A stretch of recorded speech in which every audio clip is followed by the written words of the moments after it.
অবশ্য সেই ছুটির দিন কিন্তু আবার এসছে, আবার সেই শনি রোববার দুটো ছুটির দিন। আর সেই দুটো ছুটির দিনই আমরা কিভাবে কাটালাম, কি করলাম, সেগুলোই আজকের ব্লগে শেয়ার করবো। তাহলে চলুন আজকের ব্লগটা শুরু করা যাক। আমি অনিন্দিতা, আমেরিকার টেক্সাস থেকে।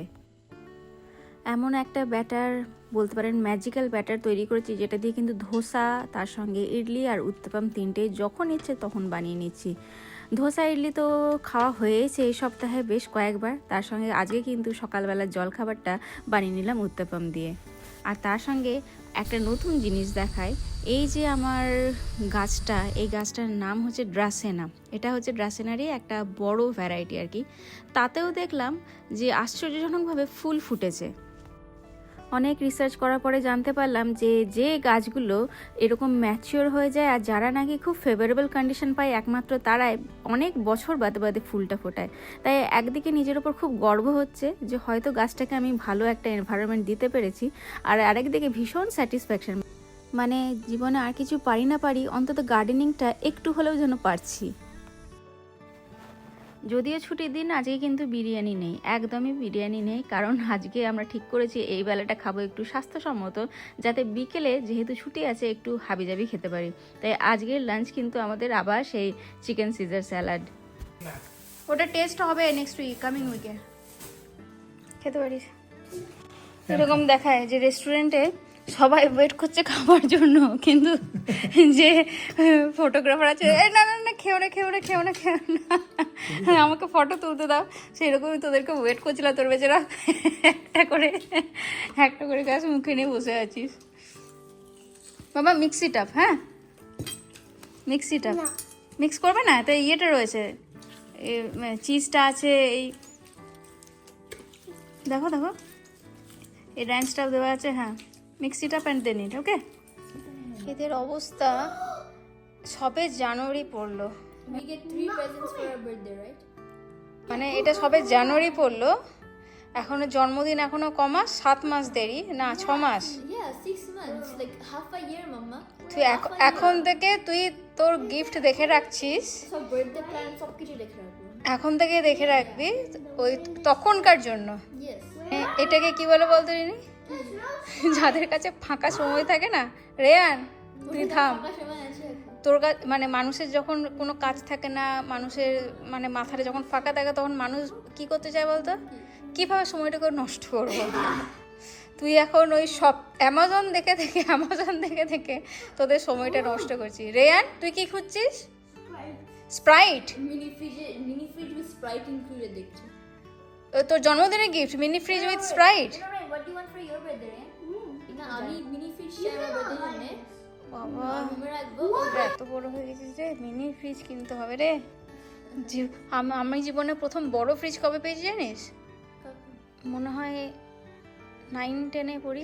সারা বছর ওই যে গরম জল খেয়েছি, একমাত্র ওই গরমকালে যাতে একটু ঠান্ডা জল পাওয়া যায় সেই জন্য, তাও টাকা জমিয়ে বাবা, সে যখন মনে হয় ক্লাস 9 বা 10, আমার ঠিক মনেও নেই, ওই তার আগে নয়, ক্লাস 9 বা 10-এ পড়ি, তখন আমাদের প্রথম ঘরে একটা ফ্রিজ এসেছিলো। তার আগে কী করতাম জানিস, পাড়ায় একজনের বাড়িতে এক ফ্রিজ ছিল, ওদের বাড়িতে জলের বোতলে করে হ্যাঁ তাই তো, জল রেখে আসতাম। কেন না, বাবা যখন ফিরবে, যখন দাদাই যখন ডিউটি থেকে ফিরবে, একটু দাদা ঠান্ডা জল খেলে ভালো লাগবে, তাই রেখে আসতাম। ওদের বাড়ির থেকে একটা বোতল জল ওই যখন বাবা আসবে ঠিক সেই আগে গিয়ে নিয়ে আসতাম ঠান্ডা জলটা। বলতে নেই, ওরাও খুব ভালো ছিল, ওই প্রতিবেশীটা যে আমাদেরকে অ্যালাউ করতো। মানে তুই জানিস না আমরা কীরকম একটা লাইফ কাটিয়েছি, আর তোরা সত্যি ব্লেসড না। এটা মানে আমি কমপ্লেন করছি না, ইয়েস ইউ আর ব্লেসড, মানে ভালো, এটা ভালো, তোরা একটা ভালো জীবন পেয়েছিস। এত দুখানা ফ্রিজ হচ্ছে না, আমার একটা মিনি ফ্রিজ নিজের রুমে রাখতে হবে। রুমে চাকরি করবা না, করে তারপর এইসব কিনে ইয়েগুলো শখগুলো নিজের পূরণ করবি, বুঝতে পারলি? না ঠিক আছে সে দেখবো, কিন্তু আমি বলছি যে নিজের জীবনের যে ছোটোখাটো ইচ্ছেগুলো আছে না, মানে যে ধর খুব ইচ্ছা, খুব শখ, ওগুলো সব জমা রেখে দিবি। কেন বলতো? চাকরি করে কিনবি বলে। আমারও খুব ইচ্ছে ছিল, আমি যখন চাকরি পাবো প্রচুর স্টিকার কিনবো, প্রচুর পেন কিনবো, আর প্রচুর টিনের বই কিনবো প্রচুর, বুঝতে পারলি? মানে একটা বাংলায় একটা খুব ভালো সিরিজ রয়েছে, কমিক বুক, টিনটিন হচ্ছে ইজ দ্য মেন ক্যারেক্টার। ইংলিশেও রয়েছে, তার এবার ইন্ডিয়া গেলে তোকে দুটো টিনটিনের বই কিনে দেবো। মানে খুব adventurous, Tintin is a adventurous boy. ও সব জায়গায় অ্যাডভেঞ্চার করে বেড়ায়, মিস্ট্রি সলভ করে, এরকম টাইপের। তো সেই জন্য এখন তোর যে শখগুলো আছে রেখে দে। আমার যে শখগুলো এই যে পূরণ হতে পারে ওটা করছি। আমার পরের শখ লাইক কোরিয়াতে ভিজিট করতে, ওটা আমি আমার চাকরি পরে রাখছি। ভগবান, কোরিয়া যাবি যাবি, কোরিয়া জাপান সব খুব সুন্দর জায়গা ঘুরে আসি। জাপান তো খুবই সুন্দর, আমার খুব যাওয়ার ইচ্ছা একবার সাথে। ও আমাকে নিয়ে যাবে? আমি আর তুই যাবো? হ্যাঁ। বাহ ভালো, এই যন্ত্রটাকে রেখে যাবো, বাবার কাছে থাকবে, আমি আর তুই ঘুরে। আমি নেই, তুই বড় হয়ে যা, আমি আর তুই দুজনে মিলে ঘুরে বেড়াবো না? কত এজ হবে তখন? যখন চাকরি করবি তোর তো একটু টাইম লাগবে, মেবি 28-30। তখন তো ভাই 22 হয়ে যাবে, 24 হয়ে যাবে। ইটস ওকে, ও থাকবে নিজের মতন, রেসপন্সিবল হয়ে যাবে। হ্যাঁ বাবার সাথে থাকবে, একা একাই থাকবে, আমি আর তুই ঘুরে বেড়াবো। ঠিক আছে।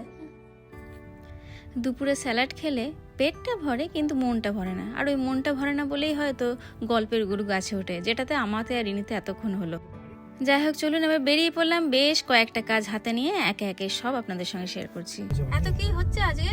পার্টি শনিবার পার্টি না? ওরে বাবা রে, এই জায়গাটা কি হয়েছে? এই জায়গাটা মুখটা তো জায়গাটা কম এখানে, কিছু করার নেই। অবস্থা দেখ, মনে হচ্ছে যেন দুর্গাপূজার মেলা বসছে। সে মেলা হয়ে গেছে। হ্যাঁ এত পার্কিং, বাপ রে বাপ। এটা মেক্সিকান বুঝলি মা? কার বাড়িতে হচ্ছে? ও এই বাড়িতে, এই তো কারো বার্থডে ফার্থডে হচ্ছে। আরে ইন্ডিয়ান। হ্যাঁ এরা ইন্ডিয়ানই, এরা ইন্ডিয়ান, তাই বললাম, তোকে দেখে ইন্ডিয়ানই মনে হচ্ছে মেয়েটাকে দেখে। রেহান কি হয়েছে? কোথায় যাবি? You want to go to birthday party? কার বার্থডে জানিস? তাহলে কি করে যাবি? No, you can go. Still you can go. Say, I'm a son of Banerjee family. হ্যাঁ হ্যাঁ, সবাই চিনে বসে আছে। আরে প্রথম কাজটা ছিল রনর চুলটা একটু কাটানো। আসলে কি বলুন তো, ভগবান যাকে দেয় তাকে বলে না একদম হাত ভরে দেয়। তো রনর অতটা দরকার ছিল না চুলের, কিন্তু এমন চুল ওকে দিয়েছে ভগবান, প্রত্যেক মাসে একবার না কাটালে হয় না। তার সঙ্গে যার দরকার মানে আমার, তার কিন্তু ক্রমশ চুল পাতলা হচ্ছে। তবে এখানকার স্যালনগুলোর একটা ব্যাপার জানেন তো, শুধু স্যালনই নয়, যে কোনো কাজে যখনই আপনি এরকম কোনো একটা ফিজিক্যালি কোথাও যাচ্ছেন আর সেখানে কেউ আপনাকে সার্ভিস দিচ্ছে, সেখানে কিন্তু চার্জ যা লাগছে সেটা তো লাগছে, তার সঙ্গে আবার টিপ কিন্তু আলাদা করে দিতে হয়। চুল কিন্তু প্রত্যেকবারই যখন এখানে কাটায় কোনোবার আমি স্যাটিসফাইড হই না, মানে কিছু না কিছু প্রবলেম থাকে। ওই যতক্ষণ মেশিনটা চালায় ততক্ষণ কিন্তু ঠিক আছে, কিন্তু যে এবার ম্যানুয়ালি ওরা কাটতে শুরু করে, রনকে প্রত্যেকবার ওই মনে হয় যেন একটা বাটি ছাপ কেউ কেটে দিয়েছে। এরকম খুব রেয়ারই হয়েছে যে কোনো একজন ভালো কারো হাতে ও পড়েছে যেখানে চুলটা একদম ঠিকঠাক কাটা হয়েছে। তো যাই হোক, $17 গচ্ছা দিয়ে তার সঙ্গে আবার টিপ আরও $2 দিয়ে ওখান থেকে বেরিয়ে সোজা চলে এলাম এবার সেকেন্ড গন্তব্য, সেটা হচ্ছে ইন্ডিয়ান স্টোরে একটা। ইদানিংকালে যে কোনো আমেরিকান দোকান, মানে ধরুন এখানে যেগুলো কস্টকো বা ওয়ালমার্টে গেলেই কিন্তু মোটামুটি জিনিসপত্র, মানে যেগুলো খাওয়ার দাওয়ার, সেগুলো কিন্তু আমরা পেয়ে যাই। কিন্তু কিছু স্পেসিফিক জিনিস, যেমন হচ্ছে এই আমাদের মারি বিস্কিট, তার সঙ্গে ধরুন একটা মাল্টিগ্রেন আটা, এই সমস্ত নিতে গেলে আপনাকে কিন্তু এই দোকানগুলোতেই আসতে হবে। তাই ওই আমরা হয়তো 3 মাসে বা 4 মাসে একবার করে এসে একদম বাল্কে নিয়ে যাই, কিন্তু মারি বিস্কুটটা যতবারই বাল্কে নিই না কেন, সেই কিন্তু শেষ ঠিক হয়েই যায় সময়ের অনেক আগে। আর তার সঙ্গে চা পাতাটাও এখান থেকেই নিই, কারণ অন্যান্য জায়গার চা পাতা সত্যি আমার একদমই পোষায় না। যতক্ষণ একটু এখানকার মশলা টিটা নেব ততক্ষণ কিন্তু চলে না। আর তার সঙ্গে ধরুন ছোটোখাটো মশলা, যেমন এই রিনির একদম পেটেন্ট হচ্ছে একটা লেমন রাইস খেতে ভীষণ ভালোবাসে, সেই জন্য এটাও নিয়ে রাখি। শুধুমাত্র একটু ভাতের সঙ্গে মিক্স করে দিলে রিনিটা খুব ভালো খায়। আসলে এনেছিলাম একটা ছোটোখাটো লিস্ট, কিন্তু যেটা হয় প্রত্যেকবার দোকানে গিয়ে কিছু না কিছু তো দেখে মন চায় নিতে। যেমন দেখুন এবার চোখে পড়লো এই কলকাতার পান মশলা, ভাবছি নেবো কি নেবো না।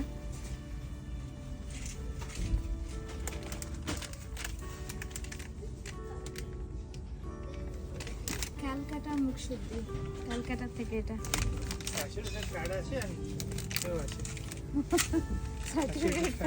আমি খেয়ে নেবো, আমার একটু ফ্যাট লাগবে। কত মূল্য না? ছোটটার দাম কত কিনি লেখা আছে? একই দাম, শুধু না বড়। আরও একটা জিনিস যেটা শুধুমাত্র ইন্ডিয়ান স্টোরগুলোতেই আমরা ভালো পাই সেটা হচ্ছে পনির। কস্টকোতেও এখানে পনির পাওয়া যায়, কিন্তু কস্টকো পনিরটা ইউজ করে দেখেছি আমরা, আমাদের অতটা ভালো লাগেনি, মানে একটু ওই টোফু টাইপের, একটু শক্ত হয়। কিন্তু আমরা এখান থেকে যে অনেক সময় হালদিরামের আবার কখনো ভাদিলালের যে পনিরটা পাই সেটা কিন্তু সত্যিই কোয়ালিটিটা খুবই ভালো হয়। ওটা আসলে মালাই পনির তো, তাই একটু বেশি সফট। তবে এই জিনিসটা কিন্তু আমি চেষ্টা করেছিলাম, দোকানে জিজ্ঞেস করলাম যে যদি এটা টাটকা পাওয়া যায়, মানে আমলকি, কাঁচা আমলকি, কিন্তু টাটকা পাওয়া গেল না, ফ্রোজেনই পাওয়া গেল, কিন্তু এটা হচ্ছে একদম কাঁচা আমলকি, কোনো নুন মিষ্টি বা কোনো কিছু এতে মিক্স করা নেই। না না ও রাখছে, না ও রাখছে যাতে না গলে যায়। চলো চলো চলো চলো। যাই হোক, বাড়ি ফিরে এসেছি, আর বাড়ি ফেরার পথে কিন্তু ঢুকেছিলাম একটু বার্লিংটন, কয়েকটা ছোটোখাটো জিনিস নেওয়া ছিল। সেখান থেকে দেখুন রনু একটা কি তুলে এনেছে। বার্লিংটন থেকে? কেন কেন কিনে এনেছিস? কোথায় রাখবি এটা? তোর রুমে? কোথায়? রুমের কোথায়? আপস্টেয়ারে? তো তোর রুমে তো থাকিসই না, তো তোর রুম কি করে হলো ওটা? আজ থেকে রাতে শোবে? আজ থেকে রাতে শোবে ওখানে? আজ থেকে রাতে শোবে ওখানে? তাহলে তোর রুম কি করে হলো ওটা? যখন বিগ হবে তখন? বাবারে, সেই ছেলেটার চুলের ছাড় দেখেছেন, একেবারে যাকে বলে বাটি ছাপ, ঠিক সেই রকমই। আমি একবার গেছিলাম জানেন তো, যখন ও কাটছিল ওকে একটু ডিরেকশন দেওয়ার জন্য, কিন্তু আমাকে এমনভাবে বললো যে I am not done yet. আমি ভয়ে ওই সরি বলে পালিয়ে এলাম, কিন্তু এখন মনে হচ্ছে ওখানে দাঁড়িয়ে থেকে ইনস্ট্রাকশনটা দিলে মনে হয় ভালোই হতো। একদম দেখুন সামনেটা দেখে মনে হচ্ছে যেন ওই চাইনিজ কাট যেরকম কাটে ঠিক সেই রকম কেটে দিয়েছে। তো যাই হোক, আক্ষেপ করে লাভ নেই, চুল আবার বেড়ে যাবে, তখন রনকে আবার আগের মতন একটু দেখতে লাগবে। এর মধ্যে তো বাইরে প্রচণ্ড বৃষ্টি নেমেছে। আসলে একটা পূর্বাভাস ছিল যে প্রচণ্ড বৃষ্টি হবে, তারপরে নাকি হুস্টনে একটু ঠান্ডা নামবে। তাহলে আজকের মতন চলুন, ব্লগটাকে এখানেই শেষ করলাম। কেমন লাগলো ব্লগটা সেটা তাহলে অবশ্যই কমেন্ট করে জানাবেন, আর ভালো লেগে থাকলে অন্যদের সঙ্গে শেয়ার করে আমাদের চ্যানেলটাকেও সাবস্ক্রাইব করে নেবেন। আপনাদের সবার সঙ্গে আবার দেখা হচ্ছে, ততক্ষণের জন্য সবাই খুব ভালো থাকবেন, সুস্থ থাকবেন।